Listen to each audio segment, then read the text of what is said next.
ನಾಗರಹಾವು ಕನ್ನಡ ಚಿತ್ರರಂಗದಲ್ಲೇ ಒಂದು ದೊಡ್ಡ ಮೈಲಿಗಲ್ಲನ್ನು ನಿರ್ಮಿಸಿದಂತಹ ಸಾರ್ವಕಾಲಿಕ ಶ್ರೇಷ್ಠ ಚಿತ್ರ.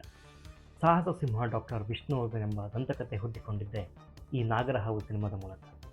ತಾರಾಸು ಅವರ 3 ವಿಶಿಷ್ಟ ಕಾದಂಬರಿಗಳಾದ ನಾಗರಹಾವು, ಸರ್ಪಮತ್ಸರ ಹಾಗೆ 2 ಹೆಣ್ಣು 1 ಗಂಡು ಎಂಬ ಕಾದಂಬರಿಗಳನ್ನು ಆಧರಿಸಿ ಲೆಜೆಂಡರಿ ಡೈರೆಕ್ಟರ್ ಪುಟ್ಟಣ್ಣ ಕಣಗಾಲ್ ಅವರು ಈ ನಾಗರಹಾವು ಸಿನಿಮಾವನ್ನು ನಿರ್ದೇಶನ ಮಾಡಿದ್ದಾರೆ.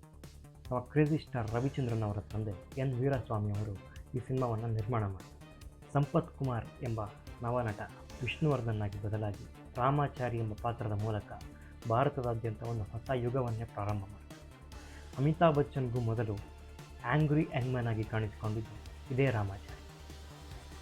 ಈ ಸಿನಿಮಾ ಬಿಡುಗಡೆಯಾಗಿದ್ದು 1972ರಲ್ಲಿ. ಆದರೆ ಅದರ ಕ್ರೇಜ್ ಇವತ್ತಿಗೂ ಕಡಿಮೆ ಆಗಿಲ್ಲ.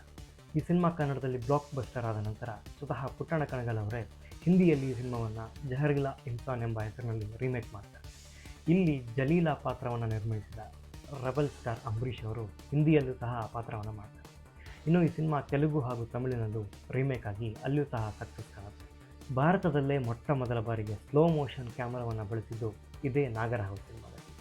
ಬಾರೆ ಬಾರೆ ಎಂಬ ಹಾಡಿನಲ್ಲಿ ಸ್ಲೋ ಮೋಷನ್ ಕ್ಯಾಮರಾವನ್ನು ಮೊಟ್ಟ ಮೊದಲ ಬಾರಿಗೆ ಬಳಸ್ತಾರೆ. ಇನ್ನು ನಾಗರಹಾವು ಎಂಬ ಟೈಟಲ್ನಲ್ಲಿ ಕನ್ನಡದಲ್ಲಿ ಒಟ್ಟು 3 ಸಿನಿಮಾಗಳು ತೆರೆಗೆ ಬಂದಿದೆ. ರಾಮಾಚಾರಿ ಎಂಬ ಟೈಟಲ್ನಲ್ಲಿ 2 ಸಿನಿಮಾಗಳು ತೆರೆಗೆ ಬಂದಿವೆ. ಇನ್ನು ನಾಗರಹಾವು ಸಿನಿಮಾದ ರೆಫರೆನ್ಸನ್ನು ಇಟ್ಕೊಂಡು ಸಾಕಷ್ಟು ಸಿನಿಮಾಗಳು ಬಂದಿವೆ. ಇದು ಈ ಸಿನಿಮಾದ ಲೆಗೆಸಿ. ಇಂತಹ ಹಲವು ಇಂಟ್ರೆಸ್ಟಿಂಗ್ ಸಿನಿಮಾ ರಿಲೇಟೆಡ್ ಫ್ಯಾಕ್ಟ್ಸ್ಗಳಿಗಾಗಿ ಇಂಚರ ಫಿಲ್ಮ್ಸ್ ಸಬ್ಸ್ಕ್ರೈಬ್ ಮಾಡಿ. Thank you.